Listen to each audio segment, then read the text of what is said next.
Chairperson Ferguson, Here. Member Schutte, Here. Member Mayhorn, Member Wells, Member Duke. Here. A quorum is present. Okay, thank you. Public comments and discussion. Do we have any public on the line?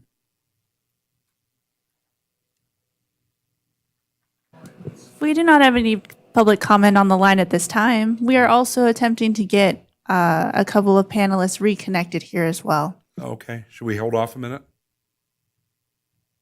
If we could, yes, 1 minute. Yeah, no problem.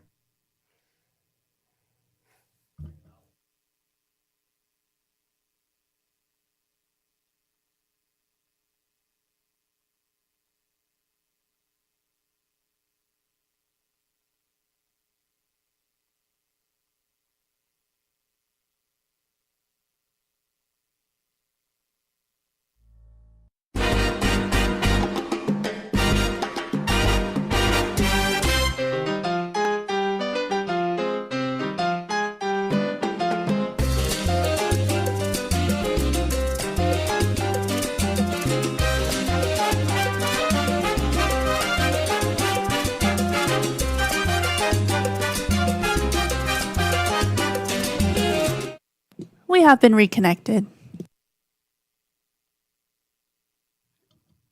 Great, thank you. Hi, Sherry. Hello. Thank you so much. I'm sorry I did do this. I didn't want to pass around COVID, though. Oh, not good. Hope you're feeling better. Okay, public comments. We don't have any public on the line. Do I need to say that whole thing then or no?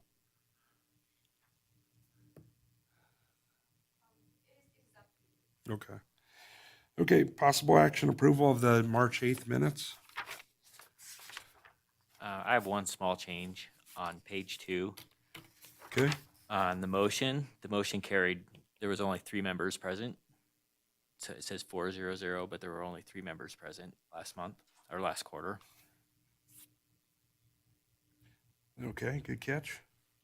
And with that correction, I would make a motion to approve the minutes from the March 8th, 2022 meeting. A second. I second. Thank you. All in favor? Aye. Aye. Everyone's in favor. Item number 5 is adoption of today's agenda. Thanks for waiting. We've let the host know that you're here. Oh, well, Sherry again. Looks like, yeah, it looks like everybody's back on now. Okay. Fingers crossed. Thanks. Bye. Okay. Okay, up for we're on discussion point number 5, and it's adoption of today's agenda. Does anyone have any comments, questions, or concerns on the agenda for today, July 12th?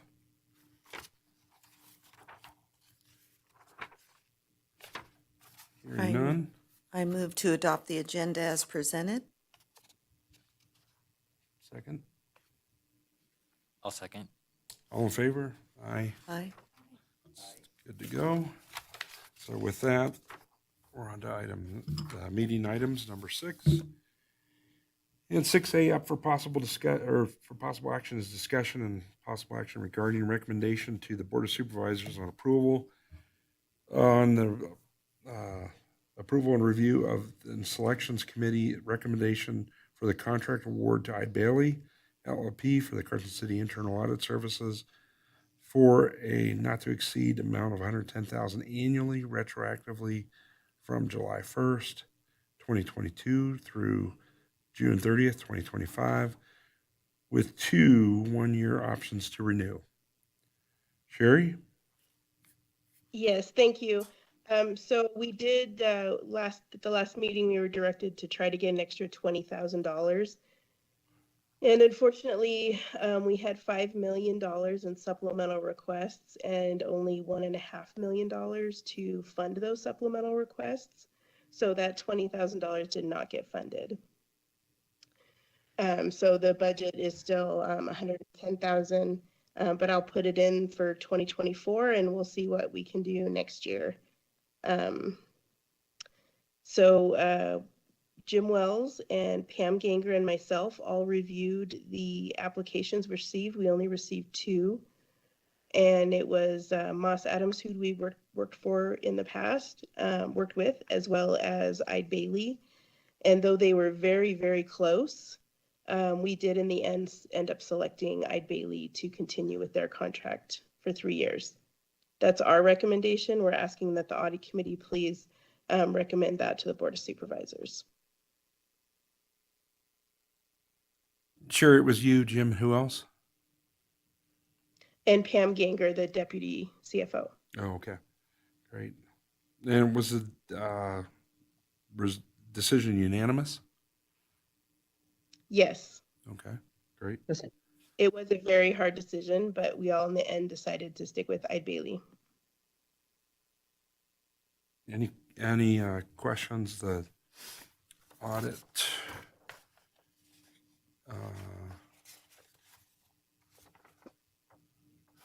No, actually, I'm not seeing it. Oh, professional service consultant agreement is attached here. So any questions, comments, concerns? No. Lisa, anything? No? Okay. Can I get a motion for presenting Ide Bailey as the auditor selected through June 30, 2025? Yeah, I would move to recommend the Board of Supervisors approve the contract with Ide Bailey for internal audit services through June 30th, 2025, with 2 1-year options to renew. Can I get a second? I'll second. All in favor? Aye. Everyone's in favor, great. 6B, up for possible action, discussion and possible action regarding monitoring review in the closure of internal audit findings and recommendations included in the audit findings tracking report, and provided recommendation to the Board of Supervisors to close completed findings and/or recommendations. Sherry? Thank you. You're not going to believe this, but we're actually recommending closure on everything. The social media there's 1 item out there, and IT did finish their plan, and so they finished it in April. So that item can be closed. And then for the IT utility procedures that were done a year ago or more, those ones have been validated by Ide Bailey and reperformed. And so there's a new report they'll be presenting today. And once it's approved by this board, that report, I'll go ahead and add the findings from that report. And I'm looking to close the old report. Okay, we're charting on. I did. Charting on I'm sorry. unfathomed territory. We've never had every audit finding closed. This, It is. 7 or 8 years I've been on it's this rare. board. So impressive. It is rare. Go ahead, Jim. Sherry, the new reports are vague as to what the findings actually are, but I guess what I'm really after is that by closing these, we're basically saying that all outdated systems have been updated, all misconfigurations and insecure deployment issues have been corrected, all websites are now following OWASP standards, all unsupported operating systems have been updated, change control processes have been implemented on all the systems, all the patch management programs have been implemented, and all the default credentials have been changed on all new equipment. Has the auditor signed off that they are in fact done with all of that? They have retested all of that. So any new or remaining findings from the old report are duplicated in the new report. Okay, so if there were instances where there was an outdated system remaining, that's been re-added as part of the retesting. There'll be a new finding that says Yes, these there will be a programs new were finding. outdated. Okay, I'm okay then. Yes. Okay, good. And I'm sorry I included the payroll and the other one are still in there. The board closed those on Thursday, and your report to be out on Wednesday. So I just left them in there just in case something didn't go right with the board meeting. Okay, got it. Any questions, comments, concerns on the closure of the audit findings? No, I would move that we recommend the Board of Supervisor close social media study item number 13 and the IT audit items 1 through 10.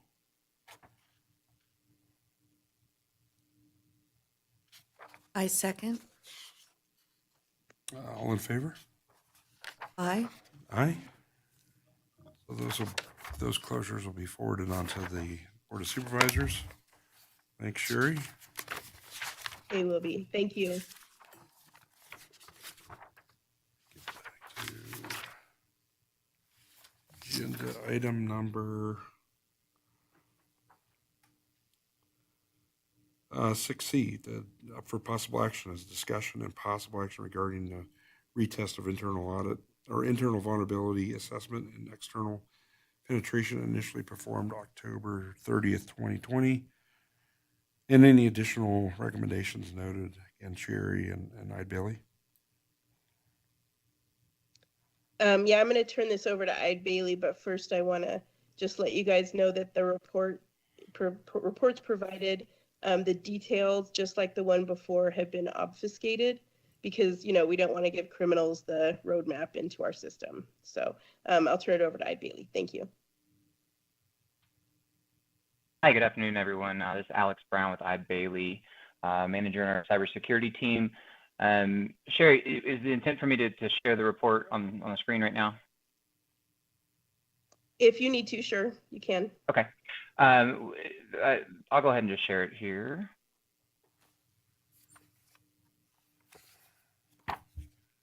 Buddy, let me know when you can see my screen.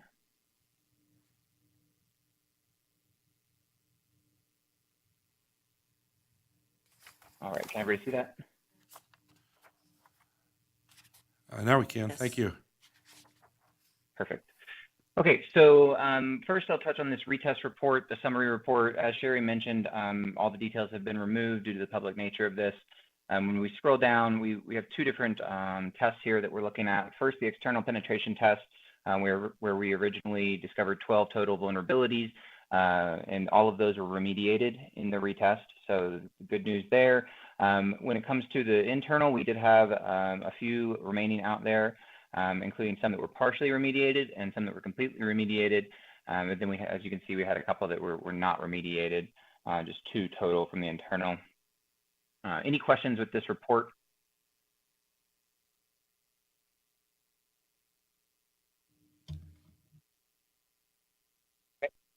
Overall looks really good. Great job on the remediation efforts there. We had 2 other reports. Sherry, would you like me to show both of those other reports summary? They have been given to the audit committee. So in a perfect world, they've already read them. But if you want to go through them, feel free. Yes, I'll just briefly touch on them. So the next report we have is the wireless assessment.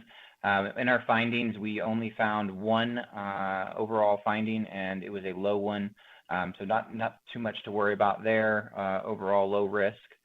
And then another assessment we did was the endpoint security assessment. This one we put at a slightly higher risk. Let's see where we landed. We landed on a medium risk overall for this this assessment, where we identified 5 high, 5 medium, and 1 low risk finding. So those will we recommend that those do get looked at. Any questions on this report or the wireless assessment? Nope, none from the committee here. Yeah, I've got one. Oh, okay, Jim does. So I get why you won't put certain details in there, but you know, like the other one we had 10 findings that kind of were generic enough in nature that we could tell what it was that needed to be worked on. Are we going to get something similar that says what these, you know, some generic language about what these findings were? We have also provided detailed reports to the IT teams, and they have the ins and outs of what each one of these vulnerabilities are, as well as our recommended methods of remediation. still doesn't answer my question. Are we going to have some idea of what, at a high level, of what these problems were that were identified? Like on the last one where we had systems that were not updated, or configurations that were not corrected, or you know, how do we know what's even out there? I mean, we're having 12. I think if I've read it correctly, there's 12 findings here, and we don't have any idea what any of them are even remotely about. Yes, and the reason for that is the public nature of this. We don't want to give too much away. I'm not sure what the processes are for providing more detailed information on these reports. If approved by the necessary people that need to approve that, we could provide that report or provide more detail, preferably in a less public setting. No, I understand that, but you're asking us to direct staff to work on recommendations. We don't have any idea what we're asking you to work on, nor do we know when it's going to be done. I mean, it's kind of, I'm not really comfortable making a motion or voting on a motion to direct staff to work on something we have just absolutely no clue about. This report to me was, and I understand that the technological or the difficulties in putting certain technical information forward in a public meeting. I get that. But the old audit that we just closed had 10 findings in it that we knew what those findings were and you could retest them and tell us that yes, they are done. I'm not comfortable making a motion or voting on something where I don't even know what I'm voting on.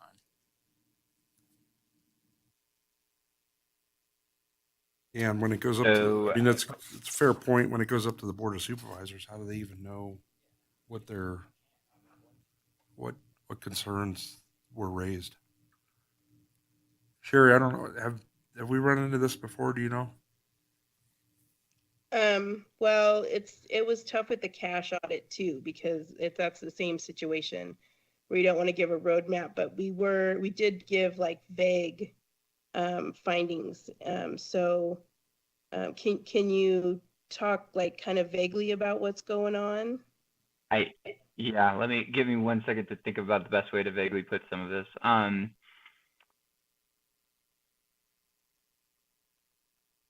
Because Jim's right, I will have to write this up, on our little tracking sheet to see when it's closed, and I don't really have anything to write up at this point.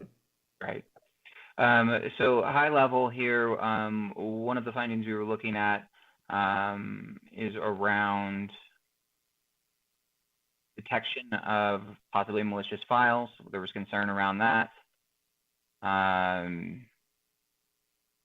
Some browsers allow too much customization, including maybe removing some security settings. We did discover a few outdated or old versions of security protocols that need to be updated.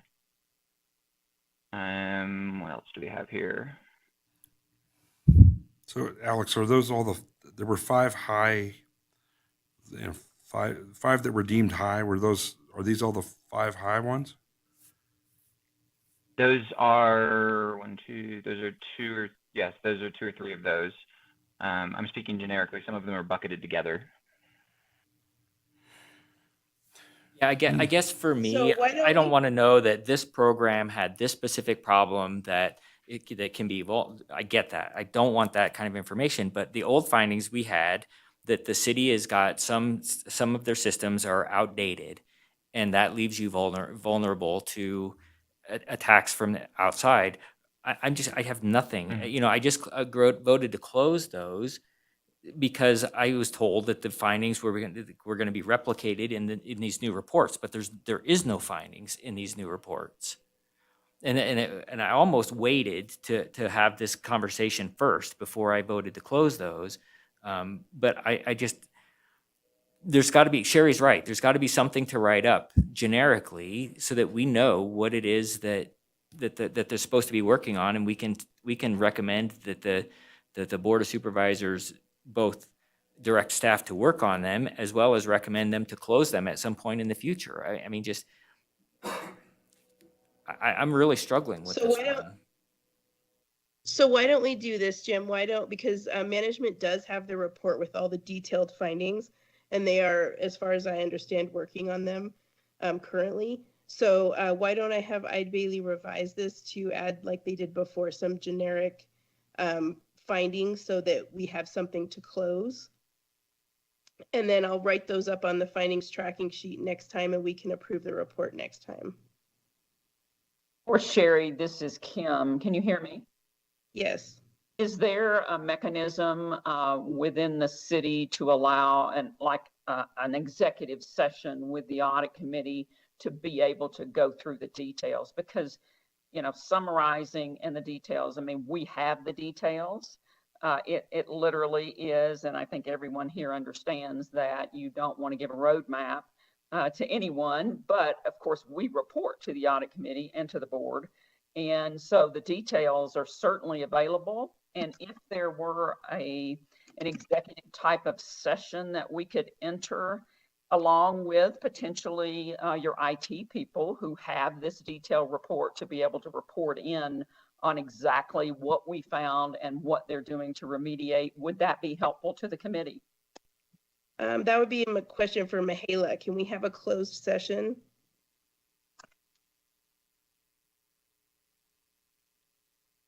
For this kind of information? For the record, Mihaela Niagos, Deputy District Attorney. I can, we have to be careful of how we announce it in the agenda title so that it's still clear and complete. This makes me think about confidentiality. Sometimes we have closed meetings when we, with the Board of Supervisors, for instance, when we discuss something in confidential capacity. So it is possible, but with a caveat, I will have to do a little bit more research as in terms of how we announce this, that it's still open to the public, but some information remains confidential. So are you thinking about having this in a separate meeting, in the next audit committee meeting? Well, That's I what I think would that was suggest. Tim's idea. Yes, I would suggest that. And I just think that your point is well taken and quite valid. I mean, you are, the audit committee is the body that directs us, and then of course directed by the board. But to be able to know what we found is important for you to know. And I think sitting across the table from us and also IT with the details to be able to discuss that, and confidentiality is critical from that standpoint. That was another question. I know you all sign confidentiality types of statements, as do we. So, you know, I think we're protected there, and that maybe, I'm not an attorney for sure, but to be able to discuss these things that we want to discuss, it's similar, I suppose, to discussing any sort of personnel type of things that you wouldn't want any names in any reports or that type of thing. But I think it's a valid point to be able to explain it to you for sure. What is the preference of the audit committee? Are you good with you know, obfuscated type of findings where you just kind of know a vague idea of what's going on? Or would you like to see if we can do a closed session? I would personally, I'd like to see if we could do a closed session to understand what the issues are here. Yeah, and I think that would be my preference as well. I mean, then when we go forward, that you're going to have a generic description of the finding that we're going to recommend being closed at some point in the future. At least then we'll have some comfort that we knew what was going on. So yeah, my preference would be, if we can, to have an idea of what is remaining outstanding in these 12 items. Okay. Can I also get, for the findings tracking report, kind of a vague idea of what the finding is? And then at the next meeting, we'll give Mihaela some time to do some research, and at the next meeting we'll have a session, because I believe that closed session has to be on the agenda. Even though it's not public, we have to let them know, right? Correct. Yeah, okay. Sounds good. So right Okay. now, we're just leaving this open, We'll table pending it.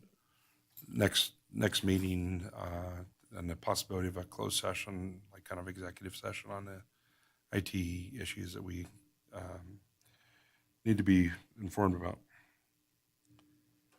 Okay, next item up for discussion is 6D for possible action discussion, possible action regarding the Community Development Department internal audit recommendations. Sherry and Bailey. Yep, I'm going to turn this one right over to Ide Bailey.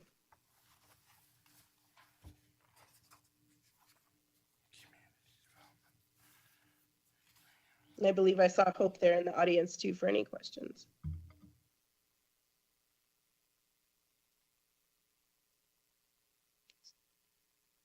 Does somebody from Ide Bailey have their mute on? Audrey, you there? Anybody?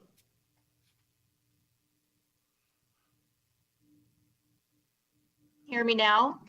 Oh, yep, there you are. There we go. Okay, been having hi, sorry about that. Been having issues with my audio and the communication with this. You'll have to catch me up. Where are we at with, are we talking about the community development? Yeah, audit report? give us the rundown on the community development audit. Okay, excellent. You guys should have an advanced copy of that internal audit. I'm very pleased to say that this engagement went really well. We had full support of the Community Development Director, Hope Sullivan, and looks like I've seen her in the audience. Welcome, Hope, and thank you, Sherry, for helping close this out. You were a big critical part in making sure that the objectives were clearly articulated and made sure that we got the information that we needed from finance and accounting. So want to thank you both for all your time and support, as well as the building official with Charles Abbott. He was a big help as well. So this engagement looked at the city's community development department that included two divisions, the building division and the business license division. Of the building division, we had 6 recommendations and 6 findings. And with the business license division, we had 2 recommendations and 2 findings. As you can see in our report, we had a lengthy methodology, which included benchmarking. We looked at 13 municipalities that were within similar size to Carson City and similar criteria. Recognizing that we were looking at outsourced building departments that have outsourced their building department activities, such as permits and inspections. The report is quite lengthy. There's a lot of great information in here relating to the benchmarking information. Would you like me to just jump into the findings? Do you want me to walk through the report in a way that outlines the information that we obtained through the benchmarking? Do you want me to share the report? Let's just go through, summarize the findings, and give us a little background on each one. Excellent.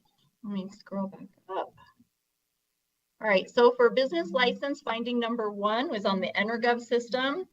The EnerGov system, as we found, was not user-friendly for the business license department. The software tends to be very labor intensive. The department has been working with IT to get some system user functionality in place, as well as controls in place to prevent individuals who are utilizing the software to potentially create potential lost revenue, potential opportunity for fraud. I don't have a lot of the details in the report related to that, but it's around credits and refunds that can happen, as well as issuing permits without receiving payment.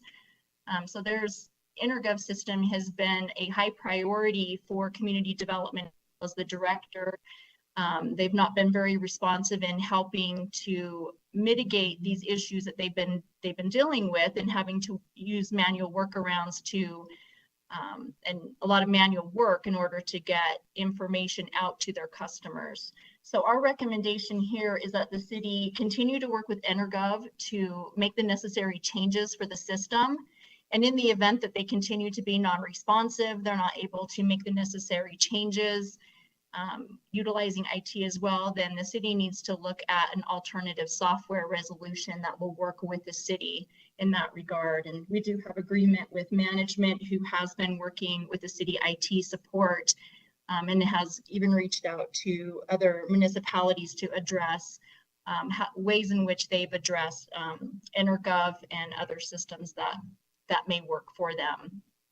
So And I'll open it up later to respond to her management comments. Sorry, did you have? two quick questions. So was it the actual system, like the software, or that we weren't using the software the way it was intended? And then secondly, when you did the kind of best practices comparison, were other cities using this program? So I'll start with the last one first. We did not identify any municipalities in our benchmarking that used Energov system. I'd have to go back to my records and identify which were the primary system or systems used.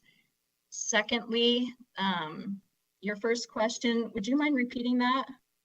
Just curious, was it more an issue of that the software doesn't need or doesn't do what we need it to do, or is it we weren't using the software the way it was intended to be used? More so that the software is not doing what it's intended to do. The city was sold a software solution that was intended to meet the city's needs. And when the city started utilizing the software, found that it did not have the functionality to do everything that it needed to. In addition, did not have the proper controls in place. And that was after they started using the system under the assumption that it would work for the city as intended.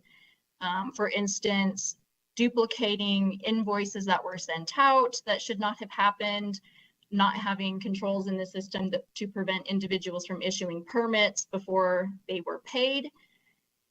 So these were supposed to be system functionalities that were purchased by the city and supposed to be corrected by Energov. But this, and throughout our audit, it's been going back, these issues have been going back over 18 months, if not years, since implementation of the system. And that was my next question. How long have we been using this system? Audrey, and Mr. Chair, can I elaborate slightly? Hope Sullivan, you. the Community Development Director, and I've never met with you all, so thank you. Sorry, it's under these circumstances. We went live on Energov in November 2019. You asked the question about whether it was sort of user error or user training versus the system. What we were able to discover, and I'm thinking at this very moment, how did I discover it? I don't really remember exactly, but it was over a year ago, and I've provided Audrey and her team with this information. We discovered that the city of Henderson had utilized Energov for their business license, and actually were having many of the same experiences we were having in terms of the financial piece that Audrey just alluded to, the labor intensiveness of it. I won't get into the weeds on it. And they actually had a third party prepare a report for them analyzing the Energov system for their business license system.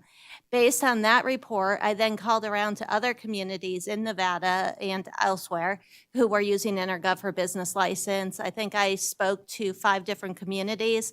They were all experiencing the same frustrations and dysfunction that we were experiencing. So I hate to say it, but the so-called audit they did in Henderson really validated that we weren't dealing with a user error issue. It was really a software issue. And our experience has been we haven't been able to get the support we need from the Energov company. So what we've done, and Audrey, I hope it's okay that I'm doing this. I'm looking. She's not saying anything, so I'll keep going. Okay, so basically what I've done is Oh, you're good. I've reached out to our IT department, and we're doing 2 things in parallel right now. One thing we're doing is I'm working with our IT department to identify consultants who are familiar with the Energov system. What we found with some of the computer systems is somebody becomes a expert on it and they leave the company and hang out their own shingle. So the people who are at the company are newer and not as experienced with the software. So we're trying to identify vendors. We have one vendor that Henderson's using right now for InterGov, and that we've identified. So identify consultants. In parallel with that, I have every single division or department that's using InterGov. I've asked them to articulate what are the challenges, how is the system not working with them now that we have a couple years under our belt? What are those objective changes we need to make the system work? And then I have somebody who's sort of my wing person. She and I understand how to run the department, not necessarily how to run InterGov, but I don't want the tail to wag the dog, right? I want InterGov to support us so we can do our work. I don't want us making our work or doing our work based on how InterGov will allow us to do our work. And so she and I will prioritize what we hear from the different departments and divisions to get a scope of work for the consultant. And I've been able to identify some funds for that consultant. So that's kind of where we are, but it was not user error. Any discussion about switching systems since we've kind of gotten in here and that's like the trifecta of what you don't want software to do. It's not user friendly, it's labor intensive, and then it's making errors so that we're issuing permits. As someone who's lived with it, I hear you. Okay. Okay. Trust me. Why? Well, yeah, I won't bore you with how horrible it's been. That we're open to that conversation. That said, I think a lot of what drove the decision-making on these systems was the compatibility with Tyler Systems, which is the financial system. So obviously that compatibility is important, and we'd like to give InterGov a chance to be successful. If it cannot be successful, obviously we're going to do what's right for the city. Thank you. Any questions? Other questions? Jim? Yeah, this one's going to be fun. One, going back to the methodology for just a second, do you have to have a Carson City business license if you are like a plumber that's based in Sparks but does work in Carson City? The short answer is yes. The longer answer is, and if I may, Mr. Chair, just to illustrate our challenge, there's about 7 categories that you can pick when you get a business license.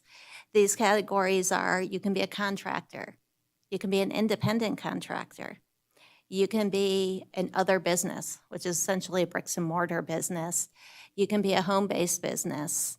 I'm not thinking what the other ones are right this second. So essentially, what we used to have a portal open, and in that portal, you'd have to select which of these 7 you were. So as you can imagine, a hairdresser is an independent contractor, but might have thought she was a contractor, or not realize she was in another business and not really sure how to categorize herself, or a contractor who has a bricks and mortar business is actually an other business and not a contractor, but if you're a contractor in Sparks, you're a contractor. So we really, our code doesn't make it easy, but it is what it is. And so we actually, that was a locked field. It is a locked field today. So when we had applicants applying for business licenses online through this portal, which had many challenges, but this was one to illustrate it, they would say, it's a hairdresser, I'm a contractor. Well, then what we would have to do is go in, void their business license, because the contractor field was a locked field that we couldn't change, and then the staff person would have to re-enter all of the information for the business license. So that's a longer-winded answer. Well, and I guess part of it was, if you looked at the methodology, they took the Secretary of State's list and said, here, the business is based in Carson City. Do they have a Carson City business license? If you have to have a Carson City business license to do work in Carson City, which I believe is the way it's written, we're missing, or how are you catching those people who are based out of Reno or Dayton or Gardnerville and coming to work in Carson City? How are you catching them to make sure that you're getting the license fees for that? And that was just a general question about the methodology. I actually have specific questions about the finding, but that was a general question. I'll about the just verify methodology. that your comment is correct. That's one of our other, of the 7 categories. Another category is an out-of-town business. So if somebody's an out-of-town business, i.e. they're a plumber in Sparks and they're coming into a customer in Carson City, they should have a business license. And when we issue the building permit or the plumbing permit, we should be checking to verify they have a local business license before we issue that that permit. And I guess, are you? We were with HTE. We're trying to now. We should be. Yes, you absolutely should be. And you know, coming from the state, we used to have, there was a problem with people not having state business licenses for a long time. And then we basically got to the point where if you didn't have a state business license, you couldn't get a contract.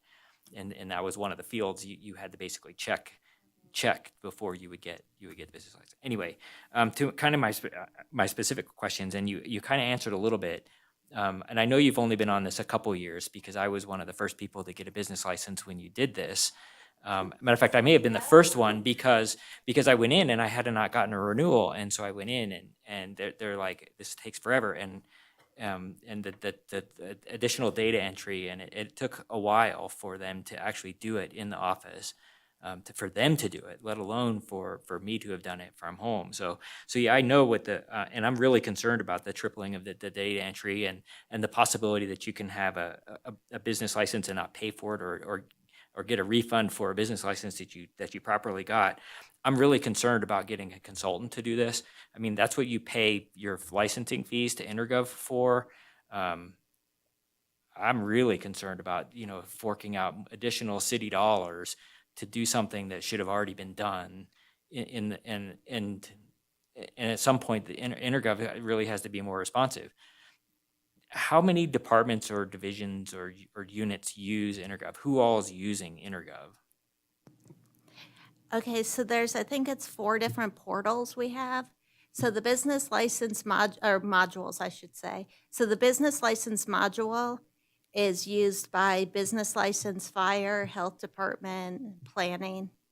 Maybe building has access to it if we want them to sign off, but it's a sign off essentially. The other modules there's the business license module that I mentioned, building has a module, planning has a module, and code enforcement has a module.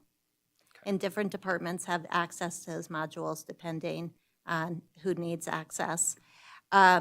The only module that's using the online portal is the building module. Planning is not using the portal, and business license, we shut the portal down. Okay.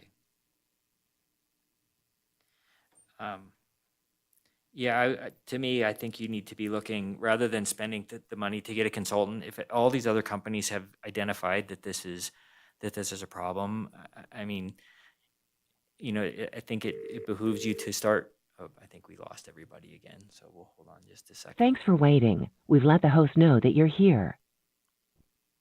Technical difficulties.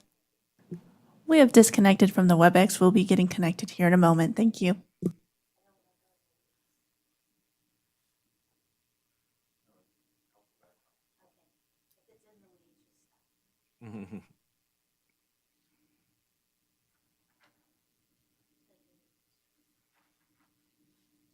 And your staff are frustrated too.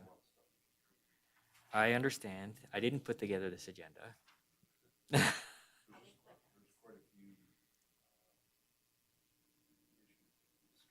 Apologies for the disconnection. We are now reconnected.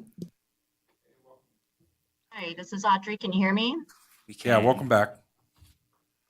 Thanks. Jim, were you finishing up? So anyway, I guess I'm just I'll wrap this particular finding up with saying that I would be concerned about hiring a consultant as opposed to going through and finding another alternative, because other jurisdictions are having these same issues. Is this even a fixable problem? And I'll leave it at that. Okay. Points, thank you. Audrey, can you talk about the business license fees finding 2? Absolutely. This one is lower level, more of an observation, probably just a quick catch-all here. There are a couple business license fees that come out of the city clerk's office. And because the business license staff has been deputized or sworn deputy clerk, to be able to administer these fees.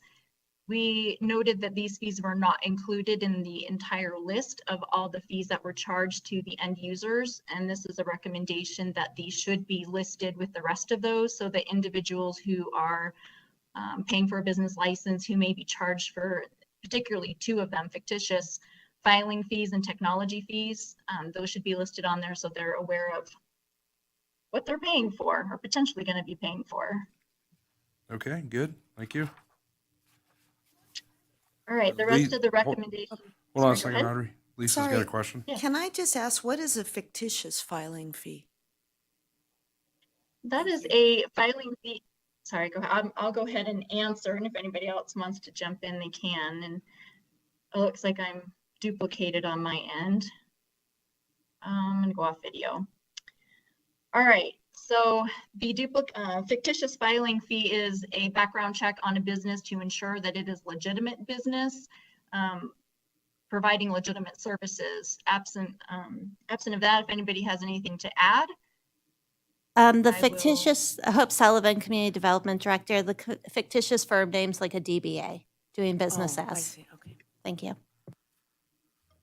Thank you. Thank you.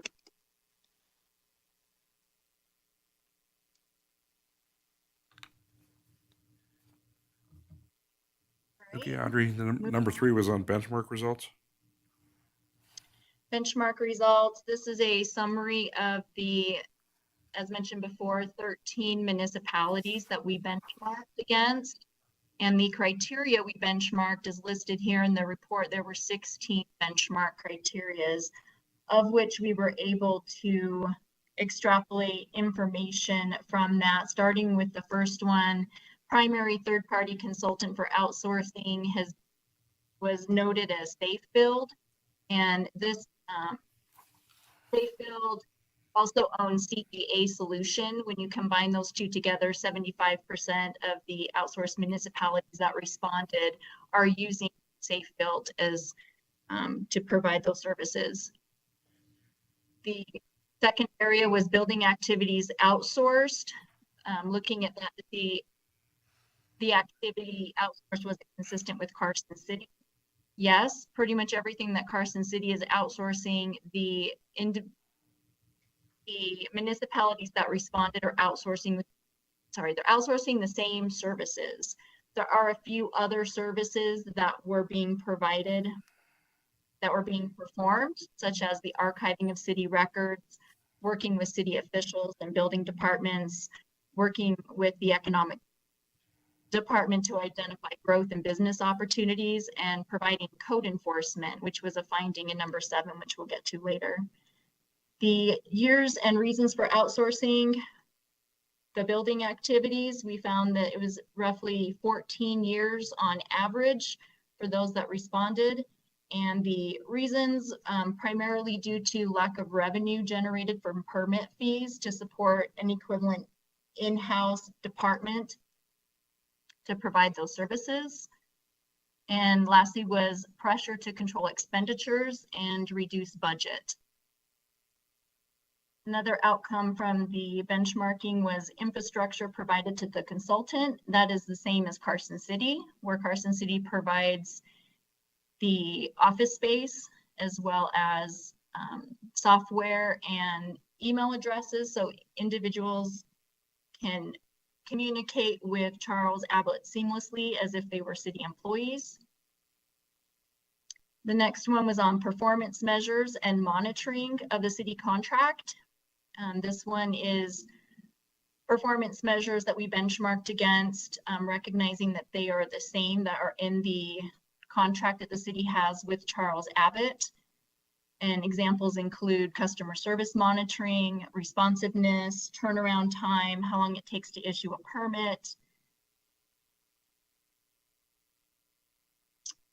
Lastly was most of the municipalities that we benchmarked are performing a self-audit or an independent audit, looking at validating the information that the outsourced entity is providing when it relates to performance measures, meaning that the information that the outsourced entity is providing is reviewed or actually created separately by the city and looked at independently. And that's a finding in number 4 that we'll talk about later on the contract performance and monitoring. I'll quickly go over the rest of these. The next one was Carson City has the lowest rate compared to the other municipalities. Carson City and the other benchmark municipalities have not determined the cost of activities in-house. So those entities that have outsourced their building department activities have not looked to see what it would cost to have those activities performed in-house. And since we didn't have those numbers, how much it would cost, we did additional research and benchmarking to identify what that might cost the city to have, say, inspection services, building inspector, plan reviewer in-house, and possibly a phased approach or a quasi outsource, in-source capacity. And so there's listed out annual fees or hourly rates for, say, inspection services, building inspector salary, plan reviewer, hourly rates for that, hourly rates for the permit tech, and then salary for the building official. Lastly, on the benchmarking were the benefits and the risks to outsourcing, and those are listed in here with our recommendation that the Director of Community Development utilize the information provided from the benchmarking in this report to help make a management decision around outsourcing or bringing that in-house utilizing a hybrid approach. And we've put in our suggestion here of having activities in-house such as the permit intake, plans review, permit issuance, inspections, and re-inspections. And then addressing how much time and the level of effort each of those activities take so that the city can know which ones are the most advantageous to conduct in-house versus outsourcing those activities.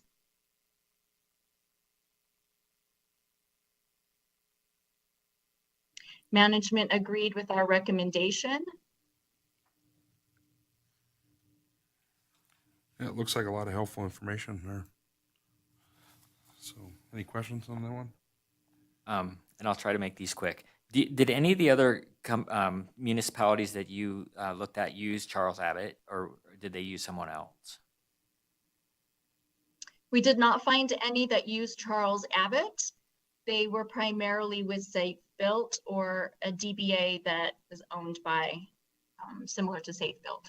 Because I appreciate the fact that we have the lowest cost among the 4 that you had that were in there out of the 14 that you did for the benchmark study. But probably one of the biggest concerns that I have under this finding, and I think we're going to talk about it in the next finding, is that the city is currently not having anyone oversee the work performed by Charles Abbott, and that is super concerning to me.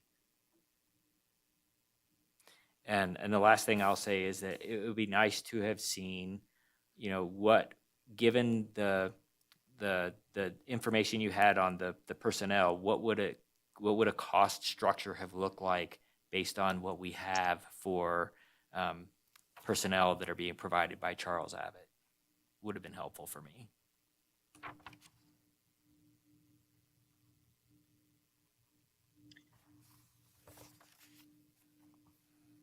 I could probably do the math looking at the numbers that we obtained from the cost of activities, bringing those in-house, looking at how many and what type of activity Charles Abbott is performing. So looking at the inspection services, the type of inspections, and you're right, that would be nice, but it was my understanding that the city didn't want to have a full in-source, have all the activity in-house. So it would be more of a hybrid approach. So having the permit tech and building official be in-house. And so it's more of a combination of the types of activities and going a phased approach off the everything in-house. But I agree with you. I think that the information is there in the report. It would mean taking that and comparing it against the individual activity that's being performed currently, which we can do. You know, and I understand the reason for outsourcing it because you have the flexibility of the contraction and expansion during times when permits are up and permits are down. But you know, looking at it, we have a fairly stable environment. It looks like for the period of time that you looked at this, and so the second question then becomes: can you hire the expertise? Can you get the expertise locally? That becomes a second piece of whether or not this makes sense to insource or outsource. Thank you. All right. Any other questions? No, I think hearing none, I think we're good to move on. All right, so finding number 4, contract performance and monitoring. As mentioned with the benchmarking summary, we did note that the performance measures are not being monitored independently by the city. Because of that, we went through and looked to independently validate those numbers on its own, which we did learn that when it comes to residential and non-residential permit plans review, that over the last, 18 months, not quite 2 years, we identified that residential permits, for the most part, 96% of them were processed within the time frame of less than 10 days. Only 3.6 of them were processed after that. And with that, the average days being about 16. With non-residential, almost the same percentage. And 2022, the number increased slightly with the residential permits, decreased in the non-residential permits. Basically, they're meeting, in my opinion, they're meeting performance measures in this regard, showing less than 5% overall for the last almost 2 years. When we looked at the rechecks, which is supposed to be less than 7 days, most within 24 hours, we only had 3% that were not in 2021 and 1.5% that were not performed in 2022. So our recommendation here is really to have somebody independently review those performance measures. And also we noted that there was not a formal customer service feedback loop. So we're recommending that that be implemented to allow customers to provide that information independently. And lastly, that there should be a trend analysis to identify if there are certain issues that really need to be shared and corrected with the community development director. Hope that we can address any issues that may be some trends related to the customer service feedback. We have agreement with management's response and recognize there may be some challenges there.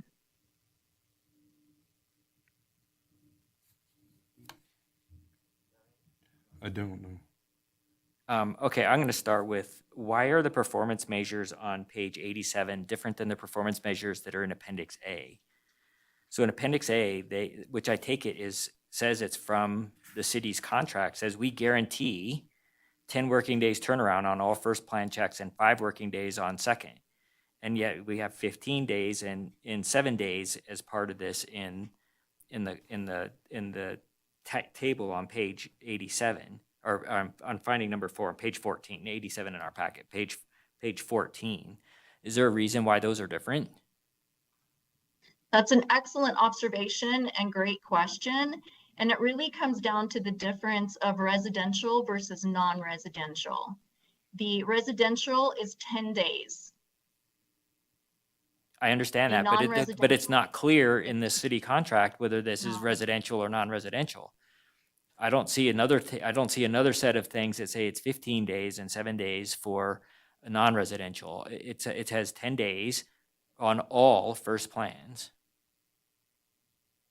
And what we're seeing in Appendix A are the benefits of contracting, building, and safety services with Charles Abbott. What the chart is in the report is actually from the contract. Other than copy and paste it in there, it was tweaked and it didn't look right. So we recreated it and it's word for word in here from the contract. Just confusing that you have two things that say they're from the contract that have different numbers. One is appendix of the report or your contract to show what they are expressing are the benefits of an outsourced building division. I get it, but and they wanted highlight to and share that. italicize the word guarantee. I mean, it just, if you're going to put something like that in your response, then you should there should be an explanation as to why there's a difference between the guarantee on that page in Appendix A and what we're seeing in the table on page 14. Anyway, I'll move on from that. That's just an observation. I don't. It's. So what are the repercussions if Charles Abbott doesn't meet these 10, 15 day, 7-day turnarounds? What are the repercussions? Great question. Hope Sullivan, Community Development Director, if I may, Mr. Chair. Yeah, sure, please. Essentially, what we would do is if there was a situation, for example, we get a complaint about a permit, it's sitting around, staff would investigate it, the Community Development Director would investigate it and identify, is this something that was within Charles Abbott's ballpark, or was it our development engineering team or our water department? Because and that's what I wrote in my response, is that's difficult to ascertain when you're looking at a permit in the abstract, exactly who's in that driver's seat and is somebody else slowing it down and making them stop. Now, if in fact we were to find that Charles Abbott was consistently or even regularly or frequently not meeting their required timeframes, certainly there would be an escalated discussion. And in fact, if I may, when the auditor, Audrey, first contacted me, she wanted to do an audit that focused solely on this. And my answer to her was, if there were problems, I would know. And I felt like this was a piece of it, but I really wanted the auditors to look at the risks to the city and 100% outsourcing this function. And you mentioned, Mr. Wells, a concern that the city's not overseeing the contract. The challenge the city has is we don't have anyone on city staff with the skill set to validate those plan checks, the skill set to validate the inspection that's going on in the field. And so I don't know what that risk is to the city. So that's why the item right before this talked about a hybrid approach, where you would have a skeleton in-house crew that was supplemented by outsourcing. Yep, and I understand. To me, there's two pieces to the monitoring of their performance. One is what you're talking about. Actually, are they doing the inspections correctly? Are they doing the plan reviews in accordance with the municipal code and whatever adopted you have? But then the other piece of this too is monitoring the contract for performance. Are they doing their 10-day turnarounds? Are they doing their 7-day second plan check turnarounds? That you certainly have the staff in-house to determine whether they're done. And your contracts should always have performance guarantees in there. If you're going to have, there's a performance guarantee, there needs to be something with teeth associated with it. And if you say 95% of them have to be done within 10 days, or you have to start getting less money, you get a penalty if you don't get 95% of it. I mean, you can write something in there that's like that then there's some objectivity to it as far as measuring the performance. So if you want to keep doing the outsourcing going forward, I would definitely recommend that you look at adding some teeth to the performance metrics in the contract. Along those lines, another question: whether it's a residential or non-residential permit, if somebody submitted a permit, would they actually know what to expect as far as guidelines, as far as response times? I recently did some stuff with Reno, and basically they just sat on it for 6 weeks and didn't do anything. But is it? And part of it is we're going to survey the customer, but does the customer actually know what the standards are? My short answer is I suspect not, with the exception of our regular contractors who understand this and are heavily involved in the building, groups. I think they're very familiar with the contract and with the terms of the contract. That said, and it's outside the scope, but you're bringing up a really good point that I had a conversation with a non-residential project recently, and it's basic customer service. It's not auditing, but I'm contemplating trying to figure out how to create almost an ambassador from our department to that applicant to help that applicant navigate, because what you're bringing up is exactly right. It's not just about 10 days. It's about what do I need to do as the applicant to be successful, and what happens next, and how do we navigate this? Kind of like if you go to the hospital. I haven't been to the hospital, but hopefully you have somebody who's helping you navigate the hospital, right? Help you navigate this process, and that's a customer service improvement that I'm working on. Finding 4? I just have one quick question. Sure, Lisa. And thank you, by the way, for the idea of the navigating. And I know that when somebody had reached out to me the other day with a question, and I spoke to Natalie, and Natalie was so helpful. And then she actually shared information on who to talk to help navigate. So it's already it's being utilized. So kudos, thank you. So back to the guarantee 10 working days, and then your reply on the management response, that this would be a difficult situation. Is it because, so the 10 working days, but that guarantee would mean one thing if truly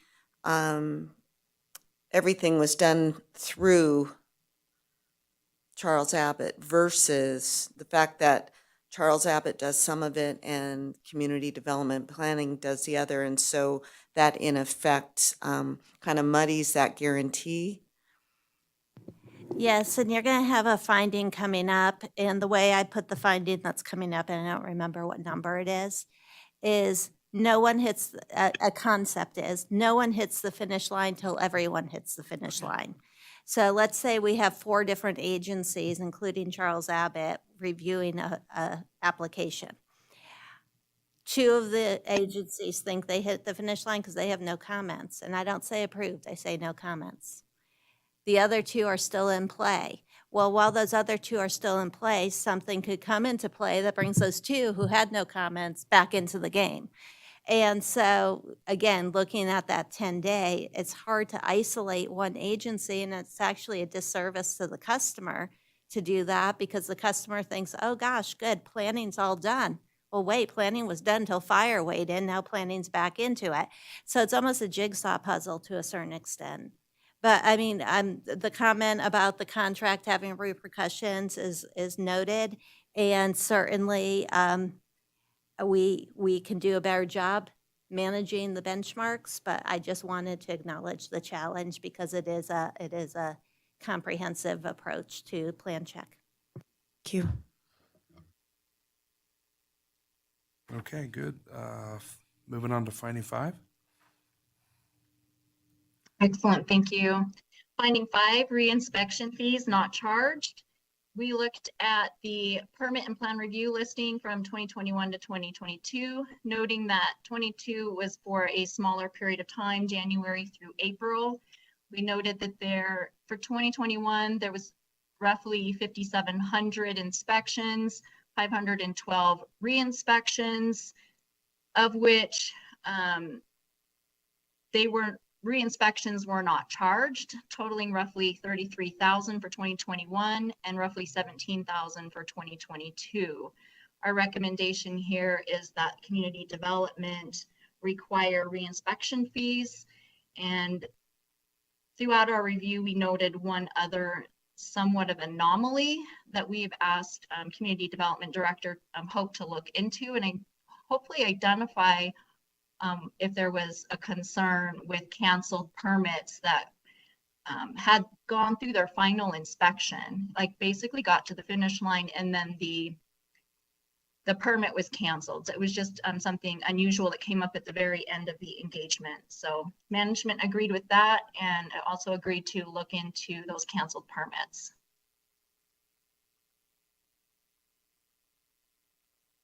Any questions? None at this point, thanks. Mm-hmm. Number 6, permit fee structure. And this starting of this finding, we outline how the building permit fee structure is funded. And we go into a chart that shows the new permits issued and the valuation of the permits issued. As you can see from 2017 through 2021, those have increased significantly, which is great. The information provided in this finding really shows a trend that the city should be looking at. Oh goodness, I think I'm getting this one confused with another finding. Building permit fees should be designed to cover all or a percentage of the direct or indirect cost. And looking to recommend that the city use the information in this report to discuss and implement a formal cost recovery policy, which the city does not currently have. And we have 4 bullets there for the city to address, such as establishing a policy and a process to regularly conduct a comprehensive cost of service study, taking into account how much effort, level of service we want to provide to our end users, our customers. Secondly is to calculate the full cost of both direct and indirect providing building related services of the type of service being provided, and then compare the identified service and program cost with the building fee revenues, making sure that we, based on policy, either receive all the cost back or there is some cost sharing involved in that. And then lastly, identifying achievable building fee recovery levels based on the cost of those services. Additionally, the city should look into expenditures that may be out of the building department and determine if they're appropriate and that legitimate expenditures are properly reviewed and approved. And management agreed with these and this approach, and we'll be continuing to watch the building department funds closely. Hey, Audrey, are these recommendations, are they fairly common for municipalities, or were these unique for Carson? This one is unique in the sense that the city has not updated the cost of service in almost 15 years. Maybe a little over 15 years. And typically municipalities will do this every 10 years. Based on the information that we gathered, timing wise 15, we're saying we should be doing this. It looks like you are making enough money to cover the cost, but we don't know because it's all mixed in with other fees as well, building division, planning, health inspections. A lot of those costs are mixed together. So it's difficult to know if we're fully recovering the cost. Hope's shaking her head. I'm just wondering what she's thinking. I just want to clarify. I think the health department fees are kept separate from the building fee revenues. The building fee revenues go in, I'll call it a bucket. The development engineering fees are in a different bucket. Planning is general fund. So the building revenue is not being confused with the health department's revenue or the planning department's revenue. Thank you. Thank you. Thank you. Any other questions? Jim? Are the permit fees a flat? Are they percentage? What's a permit fee look like? It's a percentage of the valuation. Okay, so it is a percentage of valuation. So it says on the bottom of page 18 that we're like a third of the normal. The construction permit fees are typically 1.7%. The Carson City construction fees for FY21 were 0.48. That seems like we're very low in comparison to other jurisdictions. Where did that one, what's NAHB, I guess, because I don't know what that acronym means. And that is just one data point that we pulled in here, and that's the National Association of Home Builders. And that was just another area to say, we've got 15 years without looking at this. We've got the NAHB with a little bit of an outlier case here, but we do have the new permits issued and the valuation of those permit issues issued showing the amounts are increasing, and looking at those costs, it's important to understand if the city wants to have a policy of full cost recovery or if there's some sort of combination of the two.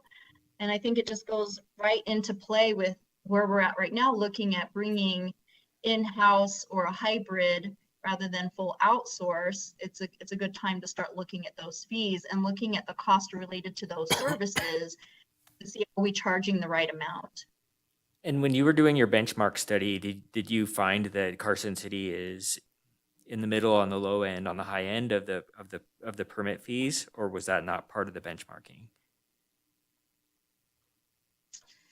It was not part of the benchmarking, but it's something I did on the side and found that found that you guys are aligned where you need to be, if that makes sense. Over the last 15 years, there have not been any adjustments or changes, but it's quite possible that you don't need any adjustments or changes. How do I say this? 2 other municipalities in Nevada that we looked at was Reno and Sparks, and they have a different approach to doing their permits. And I'm happy to share that if you decide to move forward on this recommendation of how those fees are aligned. But it's more so the fact that we're looking at how much it costs to actually provide the service versus how much you're charging. It looks like you may be charging the right amount based on the percentage. It's the cost of service that we don't know, if that makes sense. Yep, thank you. Okay, I think we're good on this finding. Number 7.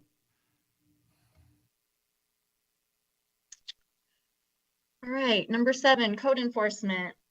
It's in the contract. City agrees it should be done. Charles Abbott agrees it should not be done. We're recommending that it should be enforced based on the language of the contract. Charles Abbott should be conducting code enforcement. Management agrees.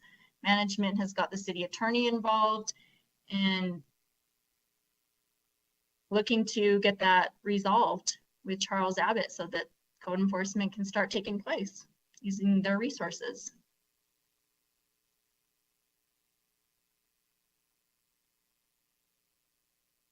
So basically, we got a pretty good size hole in code enforcement as far as. It's a little bit different. Hope Sullivan, Community Development Director. I became director, just so the committee knows, in May of 2021. What I inherited was a situation where the city community development department has a division called code enforcement. That division's responsible for enforcement of Title IV, which is business license, essentially, Title VIII, which is nuisances, and Title 18, which is zoning. That division is not responsible for the enforcement of Title 15, which is the building code. The building code and the property maintenance code, which is adopted under Title 15, are subject to enforcement by the building official. Also, in the Charles Abbott contract, it identifies that they're responsible for enforcement activities, and I think those are quoted in the report. So what I inherited was a situation where the compliance officers who had responsibilities for Divisions 4, 8, and 18 were attempting to handle the enforcement of Title 15, but they're not certified building inspectors, they're not certified building officials, and it's also a contractual obligation, in my opinion, for Charles Abbott to do that. So I've tried to assign that responsibility where I believe it belongs, and that is what's reflected in this report. Okay, thank you. Good. Any other questions? Number 8. Excellent. Number 8, version control issues result in plan review delays. This is when we have a plan that needs to go back through the plan review process. Typically, it'll only go back to the one department that needs to review it, and the other departments are not getting to see that to make sure that it does not impact any areas of and maybe create a concern, any of those changes really should go back through the other departments rather than just go back to the one department that's missing that stamp. So the process flow really should be implemented for the resubmittals of those plans so that the plan reviewers who need to see that, we ensure that the new version of the plan is rerouted to all those relevant parties for review, approval, and final stamp. And then lastly, the process should address version control issues. If we're not looking at the right version to approve, we could have individuals approving the wrong version. Management has agreed with that and is requesting that Charles Abbott implement this process in September. Just for an informational thing, is there software that handles the versioning and workflow, or is this a fairly manual process?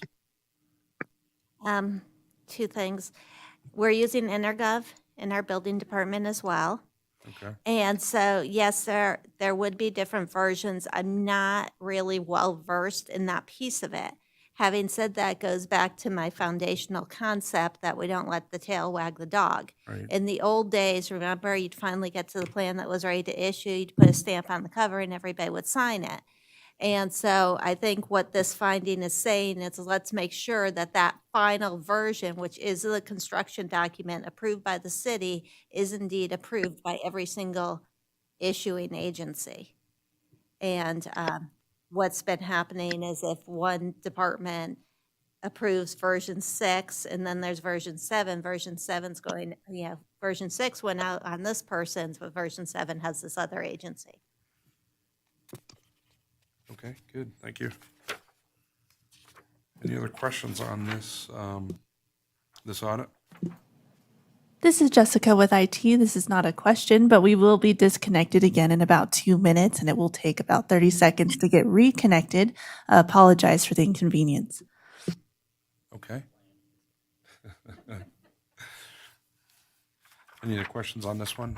We'll take a 30-second break. Well, thank you, Hope. Appreciate your input and information. Very helpful. Thank you. I think before it disconnects us, if you guys want to accept this report, then we can all get started to get working on it. Okay, real quick. Need a motion to accept the report as is? I move to approve the Community Development Department Internal Audit Report and direct staff to work on the recommendations as discussed. Second? I'll second. All in favor? Aye. Aye. Unanimous? Thank you.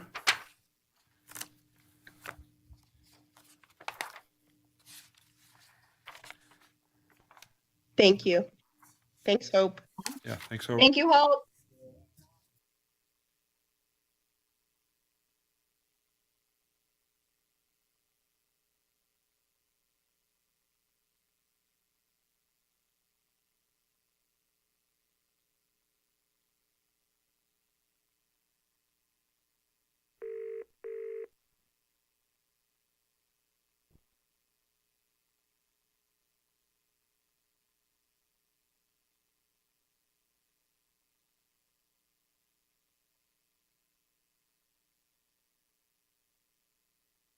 We appreciate your patience at this time. We've been reconnected.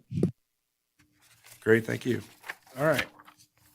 Next item for possible action is 6E, discussion and possible action to identify, discuss, and provide recommendations to the Board of Supervisors on projects to be performed by the internal auditor for the period ending June 30, 2023, so for the next year. Yes, Sherry. thank you. We talked about this. We had a discussion at the last meeting, and I think this is just formalizing the plan, plan for action in 2023.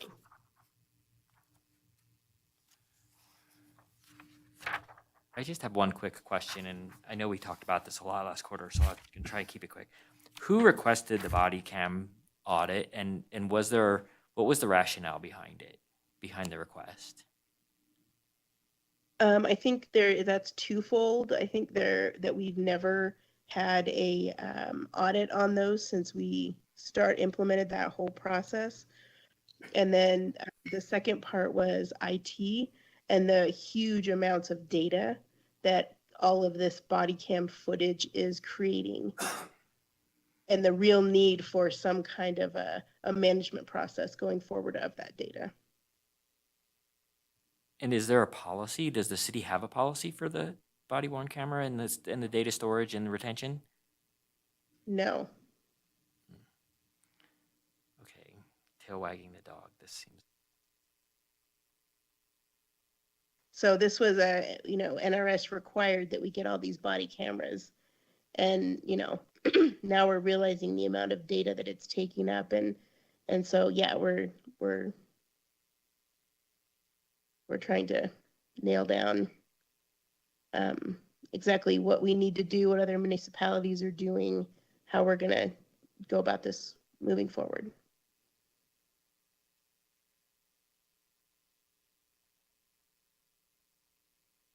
The utility billing, I know we're gonna talk about that in a minute too, but didn't they just go on a new system or something? Yeah, so that was one of the last implementations that was related to the ERP system, the Tyler Munis that we just implemented. Okay, That was one of the last implementations. okay, good.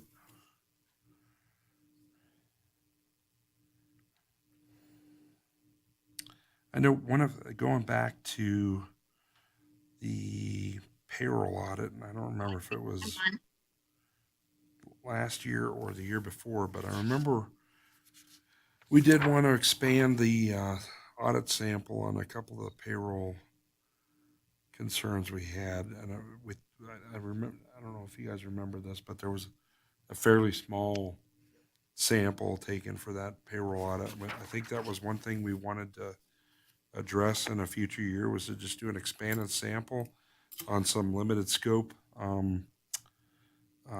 issues that we identified in payroll, but I don't actually remember all the specifics.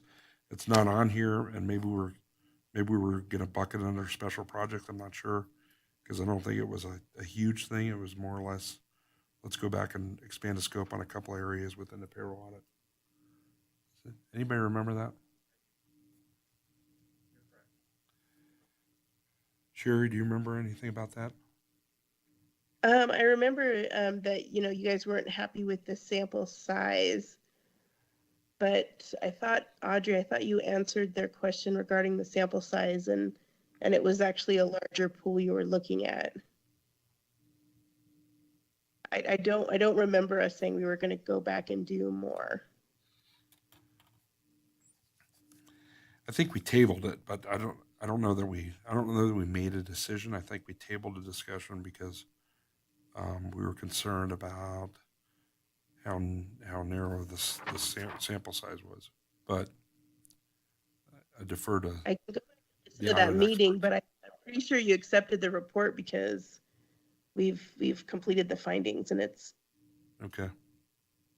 So yeah, I'm vaguely remembering, my memory is getting back to the sample methodology, and we relied on the AICPA sample methodology approach, and based on the total dollar value that goes through there, I believe at the time audit committee did not feel that the sample was conducive enough to fully reflect that dollar amount, and you were possibly looking for additional sample testing throughout that process.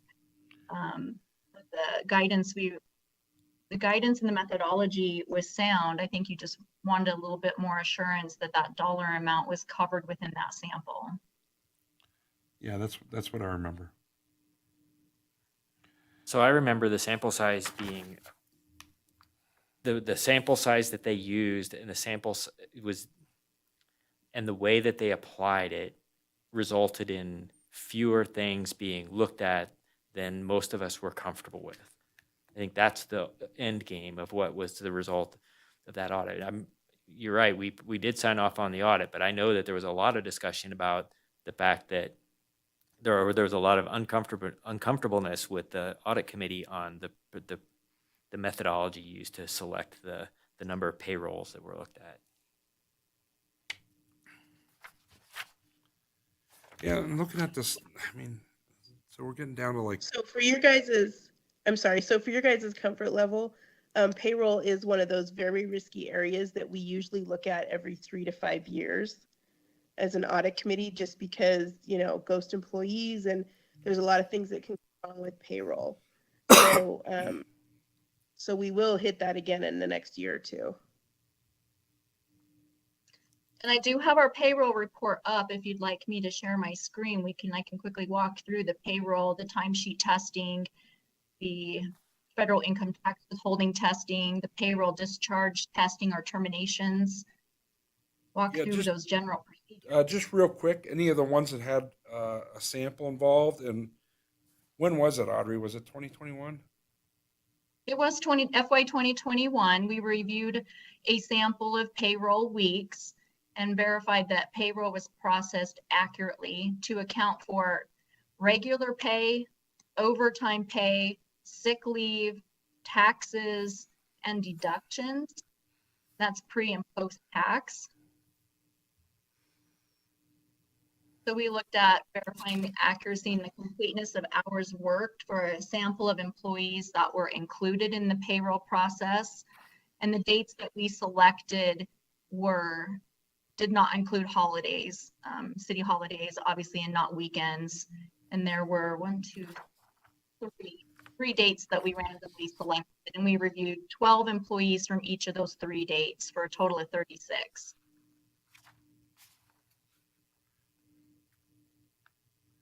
36. We also reviewed the labor hours entered into the Munis, matched the timesheets from the various time reporting systems. We inspected those timesheets to ensure that there was appropriate supervisor's approval in the applicable timekeeping system. And we verified completeness and accuracy of the payroll uploads from those timekeeping systems to Munis by reconciling the time entry summary reports or timesheets to a document called Hours Proof Munis. I just remember that the when you started looking at the percentage of what they looked at, it was very, very small. And I think, I'm okay. Like Sherry said, we're going to look at this. I think we put it maybe on the 24 and be more specific in the Scope. the whatever we're going to do next, whatever we call these next, the duties that they're going to do, what they're going to look at and Agreed how they're upon going to do procedures. it. The procedures that they're going to look at. I think we just be more specific in the procedures. Okay, fair enough. I think that's a good point. So, what we're looking at here basically is just, when you look at the next year, we're looking at basically 2 audits. Utility billing and the body cam recording equipment. And, since this body cam stuff is so new, and it doesn't sound like we, have set procedures and standards and so forth, it's going to be kind of hard to audit against when there's not any standards to audit against. And I don't know, Audrey, have you guys audited anything like this at different municipalities yet? Prior to joining the firm, yes, I have in the past. Can you explain what you mean by so new? It's my understanding that the city has had this program in place for 7 years, if not longer. And there should be processes in place to address the procedures that we would be testing. So I think I think the sheriff's office has his procedures. I think juvenile has their procedures. I just don't know that there's one set of procedures. Yeah, I agree with that. Okay. Okay, as a committee, do we feel comfortable with, it's basically 2 audits this year, right? We're spending all our, these are 2 big audits, basically 2 $50,000 audits. And I'll go back. I'm not completely sold on the body worn camera. I wish I knew more about what the end game was about doing this. I mean, if data storage is the primary driver of an audit, that's more of an IT issue. That's an IT issue, and the city has to come up with its own citywide policy as to how long it's going to retain it and stuff like that. I don't know. I'm not completely sold on that one. I think it's a lot of money to spend, and I'm not 100% sure what we're going to get out of it on the other end. So I just, to answer a little bit of your question, I think the large problem with this body camera stuff is that it's video, it's a lot of data. Some of the information will never be used. Some of the information the DA will keep and want to retain for years because of some case. And we just need to look at other entities and best practices and how we are going to deal with this data, because we're at a point where we're going to end up paying millions of dollars every year just for data storage. So it doesn't seem like a big deal, but it really is a huge dollar mark. I have a quick question. So, Sherry, if we were to, or perhaps the Sheriff's Department already has this, so if we were to ask for the policy that focuses on the use of equipment, ask what the current system is, really see what is already in place in terms of training, in terms of the video retention that thus far has been needed or has been utilized. You don't know what you're going to need, of course, so that's why there's so much that is stored. But if we were to perhaps ask Sheriff's Department, juvenile probation, alternative sentencing, all of that, what do they have in place? And then revisit the process of auditing, so we first know what it is we're auditing. Or does that undermine what an audit does? Well, I think we have two things. So when we look at an audit, typically it's over a system that we already have procedures on, and we just want to make sure those internal controls are working. With the body cameras, they've only been in place for 7 years. So we don't know what everybody else is doing, but everybody else has to have this data problem with where there's massive amounts of information. And so we're trying to figure out best practices from all these different entities. And as one entity, it's hard to do that without benchmarking and the help of an auditor. So in order to determine best practices, that's done through an audit? Is that something that? Sometimes we hire a consultant. Okay. Might it be worthwhile to have a consultant first to really clean up a policy and then go that direction? Or is that, are we now paying, or is it just doubling the cost of what information an audit could give us? Yeah, I think we could hire a consultant, and then maybe Audrey's work would be easier because she'd just have to review the final product. I don't know if it would cost more or less, but we could probably go that route and hire a consultant. I mean, I'd have to talk to Frank, our IT CIO, to see what his thoughts are.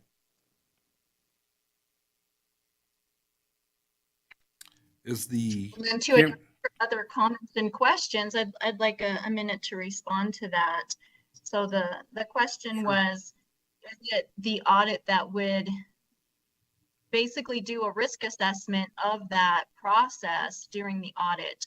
So when we're doing a citywide risk assessment, we have not done a risk assessment of the body camera process within the sheriff or the video retention within the juvenile division.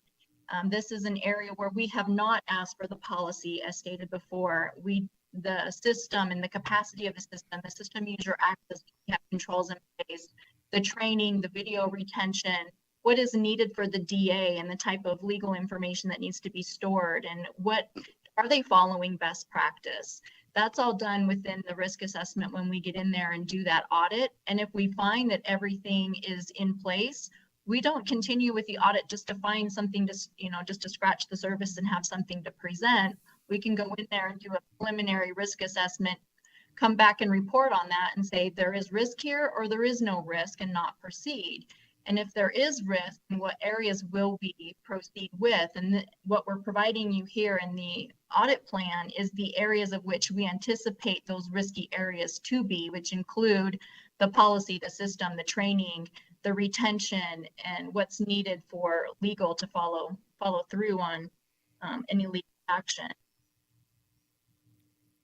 That's very helpful. Thank you.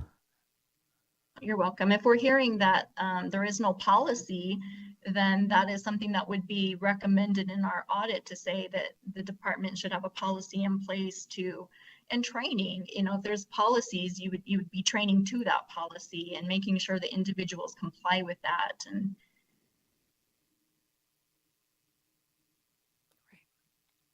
I think, Jim, go ahead. There are other jurisdictions in the state that are bigger than this one that have to also comply with the body camera mandates from the state legislature. So, maybe there's a way for us to do some of this stuff before we have this audit. I read these and I listen and I'm still not sold that this is a place where there's and I get that this takes a lot of data storage, but that's a citywide policy. That's not going to come out just from the audit. The city is going to have to adopt a policy to say we're going to maintain body camera on average for this long, or if there's litigation for this long, or this long after the litigation, or the city's going to have to come up with a policy. I don't know that the audit is going to come up with the policy for us. And as far as benchmarking it against other jurisdictions, body cameras are pretty commonplace now, and there's a lot of other jurisdictions that probably have already adopted policies on retention and training and activation and use, and this is just not one where I'm totally comfortable. Yeah, I would agree. I think the way you presented, Audrey, as far as, since it wasn't really in the risk assessment, maybe this is one where we parse it and say, hey, we're going to do initial risk assessment on the mobile and body worn video equipment or recording equipment, and see if we think it's worthwhile to spend another, whatever it is, $40,000 on audit, going into a more in-depth audit. Does that seem fair, Sherry? Yeah, that seems fair. I think there's a large liability associated with these body cameras. So, well, would that come out during the risk assessment? Plus a large amount of money that's going to be, needed for this data storage. So, yeah. It doesn't seem like a big deal, but, and I know nobody in the city and the elected official don't have time to call around and figure this out with benchmarking and looking at the other entities. So we'd be looking at hiring a consultant. Yeah. Did the NRS stipulate retention requirements?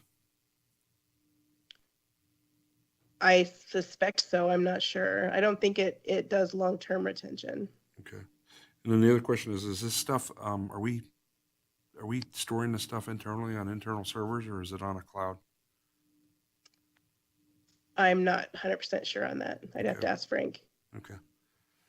Yeah, I think it'd be worthwhile to do a risk assessment for, and maybe we could do it sooner rather than later, Audrey, and you tell us, and based on the comments Sherry's had and getting with IT, and doing some initial review work. Let's get a assessment of what you guys think the risks are. I would include on that then is getting an understanding of how they are processing their body camera footage and storing that data, just getting an understanding of what type of data is being stored and if they have a policy and a process to dictate what is stored and for how long and where. So that's all, yeah, part of that risk assessment to define the areas of concern. Yep, okay. Good, and then as far as the hours on the utility billing, so, um, how did you guys come up with that estimate? That's one of the bigger audits we've ever done, hours-wise. Yes, it is. It's a large engagement, and it's one where we're looking at water, sewer, and stormwater. If we want to parse that out and just look at one, that we can whittle those hours down and it would be a lot less on the fees. But we're looking at everything from the new accounts to the billing and making sure that those are accurate, and looking at soup to nuts, top down, bottom up, the whole process, and making sure that those are reconciled appropriately. Also looking at the URAP, the Utility Ratepayer Assistance Program, and making sure that those amounts are being applied to qualified accounts. So if we want to whittle the program, the audit program down, the hours can also be whittled down. And just the 280, is that coming from experience auditing other municipalities, or how did you guys determine a 280?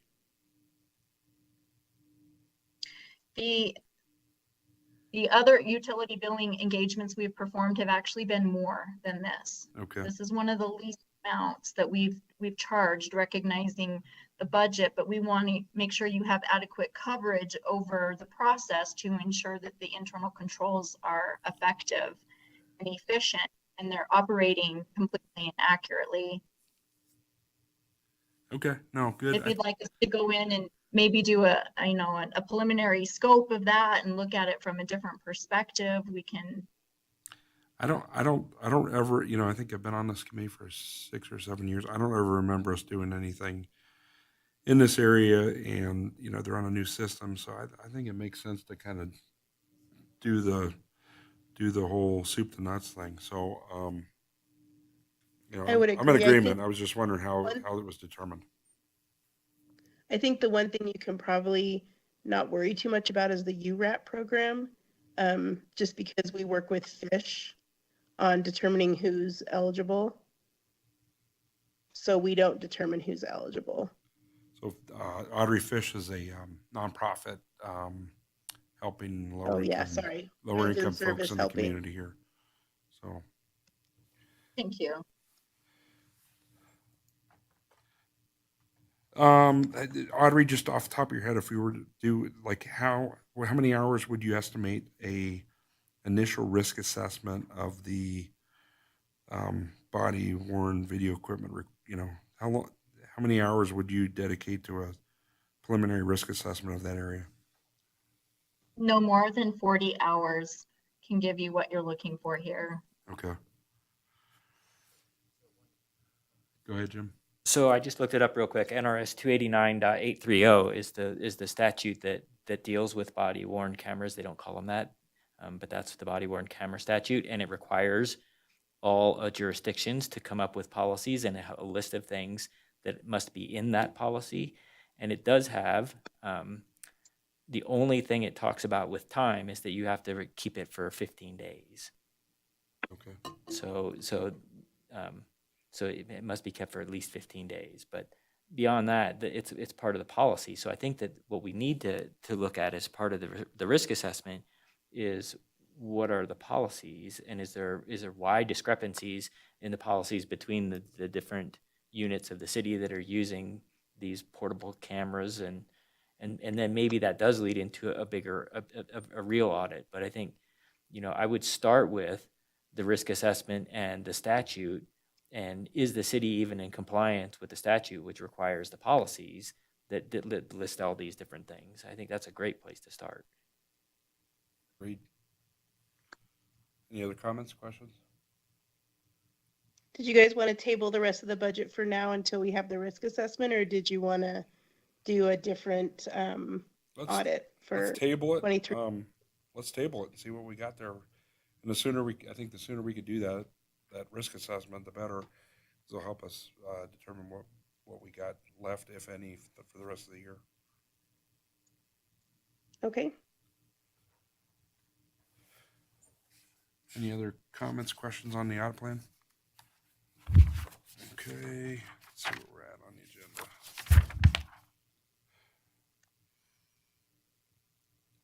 So with that, did we need a motion on the audit plan? I guess we're tweaking it to maybe put 40 hours towards the initial risk assessment for the mobile footage, and then leaving the rest kind of unallocated until we get that risk assessment back. Yeah, if you could do a recommendation. Okay. I usually do a recommendation to the board on what from you guys. Okay. Does somebody want to restate that and then second it? Yeah, I'll give it a shot. I move to recommend to the Board of Supervisors approval of the 2022-2023 audit program with the revision of the mobile worn video recording equipment to be an initial 40-hour risk assessment with any of the remaining hours to be allocated upon conclusion of the risk assessment. Anybody second? Excellent. Sounds great. I second. All in favor? Aye. Aye. It's unanimous. Aye. Okay, we're on to, we talked about 6F.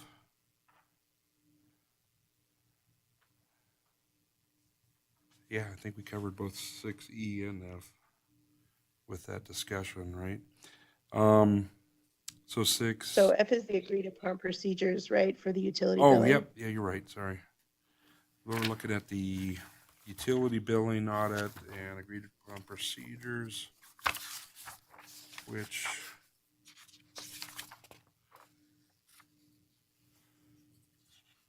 are back here.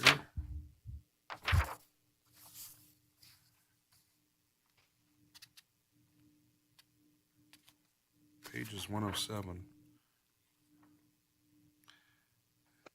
Anybody have any comments on the on this? It's not much to it. I didn't open the document, so I didn't. Oh, here it is. Sorry. Page is 110. The water sewer stormwater audit program methodology. Any comments on this? I have one Go ahead, Jim. that I'd like to see them look at a little bit. And the website for utility billing is very vague, and you cannot tell how much it costs to pay your utility bill online. And so when I called and found out that if you use a debit or credit card, they charge you a 2.45% convenience fee or something along those lines. I'd like to look at the cost of accepting those versus the cost of processing checks and cash. You know, we're having people pay when I think that there's more costs that are associated with collecting cash and checks than there is with collecting credit cards. And so I'd like to add that as part of the scope and of the audit. I think that's a fair point. You got to look at costs. Does that make sense, Audrey? We want to look at cost of check It does. processing versus. It does. Thank you. Let me reiterate, looking at the cost of currently the acceptance of using credit card versus cash or check, the associated fee related to the use of a credit card. I do have to point out as an auditor, the rationale for using a credit card and assuming those additional fees helps mitigate the risk of cash being misappropriated or checks not clearing and having to go through that process of collecting money that the check did not clear or was not legitimate. Credit cards do come with depending on the provider, they do come with a degree of assurance that even if it's fraud, the city will receive the full amount of that credit, the amount charged to that credit card. So there are pros and cons to both. And as long as you're okay with accepting, cash or check, obviously I think the amount would make a big difference in that decision. True. I understand that there's pros and cons to both. At the state, they do not charge you the additional convenience fee for using a credit card. That's built into the cost structure of the billing. And you're right, there's a cost to accepting cash and the possibility of a check bouncing. There's other costs. There's the processing time that's associated with it, that can be done more easily or automated online using credit cards. That there's automation potential when you Yeah. have somebody doing something and they're doing all of the work except for depositing the money, whereas then you get a check and the city has to do work processing the check. Yeah, I haven't even thought about it in like a dozen years, but I was on auto pay with a debit, automated ACH debit to my bank account. I called the water department, and this was literally like, we moved here 15 years ago, and I put it on auto pay at that point. And I called them. I said, "Quit mailing me an envelope. I will never use this envelope. I'm still every month getting an envelope to mail in a check when they just debit ACH my account." So seems a little cumbersome, but You're right. I mean, I get one every month, and I do bill pay. I don't have them do it automatically, but I do bill pay and never use the envelope. So there's costs that are being incurred by the city that are unnecessary. Yep. When it comes to that. And by charging extra to use the credit card, you're almost de-incentivizing money-saving Yep. practices. yeah, and especially on debits, because debits are cheap versus credit. So stuff to look at. So we get everybody knows you get a fee from the credit card processing company, right? Yep. So we're not allowed via NRS to charge any more than we're paying. So that's where that percentage comes from. Right, and I understand initially, to offset the fee of the credit card. I guess what's being discussed, so is by someone using a credit card online, you're offsetting labor from the processing, whereas if somebody goes in and pays with cash or mails in a check, now you're paying for labor. So the fee is probably a lot less expensive than the labor costs of processing check or money or cash.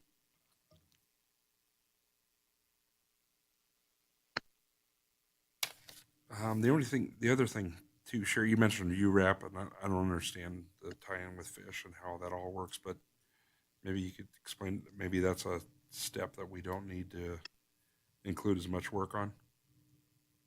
Yeah, that URAP program was designed several years ago, and it's designed so that people donating money, we get a pot of money, and then that pot of money goes out to the utility rate payer assistant program. So if you meet the qualifications, if you're below the poverty line, you can apply to have assistance with your utility bills. And so FISH, Friends in Service Helping, they have been taking applications from people and, spreading out the dollars that we receive. They've been doing that over the several years that we've been running this program. So I don't know that there's a lot of risk because, we're not the ones controlling who's getting the money. It's an outside nonprofit who deals specifically with those people in the community that need the help. Yeah, so more or less, Audrey, it just sounds like that the test points around this thing are just making sure the tie-ins or inputs to fish and outputs from fish are,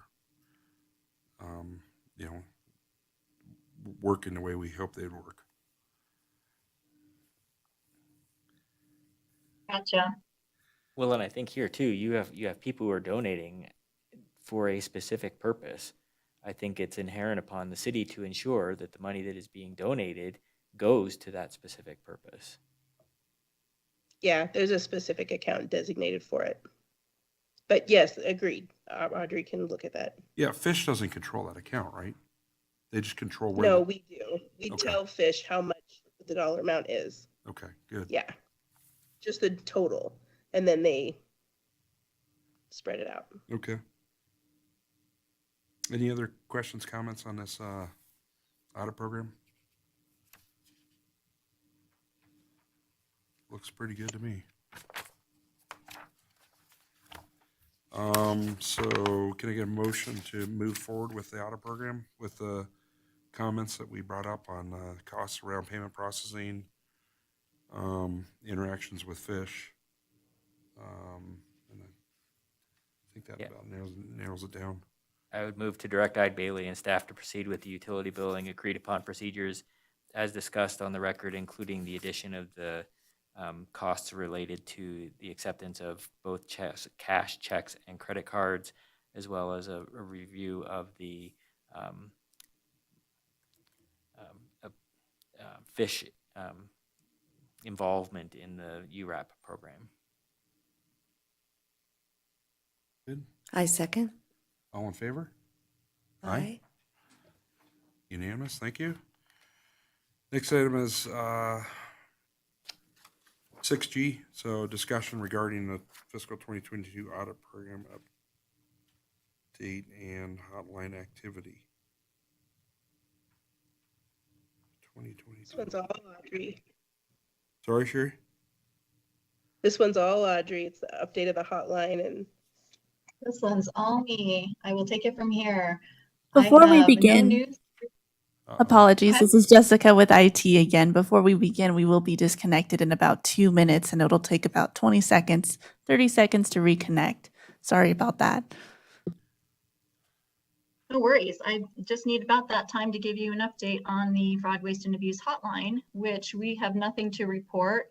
There were 3 items reported, but they were not related to Carson City, and that happens typically more than not.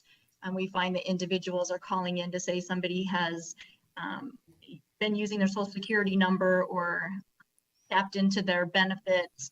Nothing related to Carson City has shown up since the last time I've reported out on fraud, waste, and abuse. The city did receive an upgrade to their software, and they did provide us with a higher level ability to see all that information in a snapshot. Although the snapshot is not presenting it in detail, you still have to go to the other system to get the details of those cases or the reports that are being filed. And in there's also some really great online tutorials, which I've not taken a part of, but something I'll share with Sherry offline, as it may help benefit somebody with maybe in their HR benefits department related to diversity, equity, and inclusion. A lot of like HR material, not so much around fraud, waste, and abuse, but some information that might be helpful to others. cake sounds great. Okay, good. We're going to get cut off here, but the next, thanks for that update, Audrey. The next discussion item is setting up the next audit committee. Yep, and I'm good with any date in September except the 19th or 20th, because I'll be out of town. So this. Oh, there we go.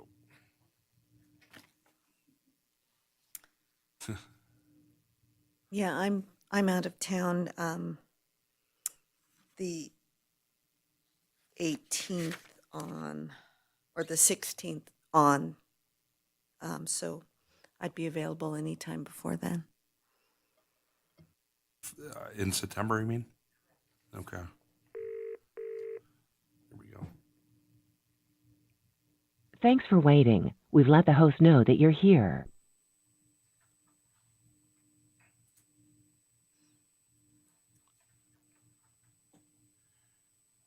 Sherry? All right, I'm back. Hey, Audrey. We're trying to set up the next Okay. date. Sherry, Yeah, so would the 6th, the 13th, or the 27th in September. did you? How's the 27th look? September 27th? Eden. Okay. I can try zooming in, but No, it'd be late at night. Or we can push October 4th. October 4th looks pretty good. Are you back, Lisa? I get back late the 3rd, so, so yes, the Well- 4th can work. I might not be super prepared, though. So, okay, but we can do it earlier in September since we're looking at just the risk assessment Oh, true. and finalizing the IT report will be the big things, I think, for discussion. Did the 13th work, Sherry, or was that one you excluded? Nope, that works. Oh, that works. The only one that doesn't work for me is the 20th. Okay, 2 months from today, so it'll be September 13th, 13th. 1:30. Does that work for everybody? Does Looks that work good. for you, Audrey? On October 4th, No, September 13th.